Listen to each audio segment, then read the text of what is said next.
Welcome to Burlap Teachers. Enjoy the video. You begin by combining prerequisites with immediate action. Confirm your account, copy the API key, and enable 2FA. Once those are set, open the NetFast client or web console and sign in. Make sure your internet speed is at least 5 Mbps and system time matches network time to avoid handshake errors.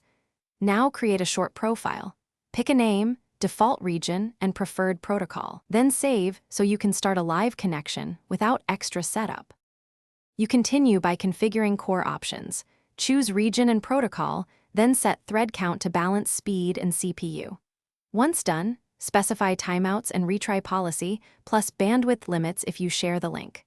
Launch a test transfer or ping to validate routing. Watch the live logs for dropped packets or latency spikes.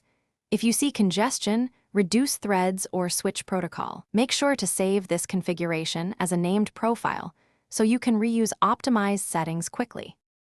You finish by verifying transfer integrity and closing the session cleanly. Export logs for audits or support. Once done, reapply the saved profile for repeat jobs and clear temporary caches to avoid stale routing. If things go wrong, start with one key troubleshooting tip. Toggle protocol, TCP versus UDP, and ensure both endpoints have synchronized clocks.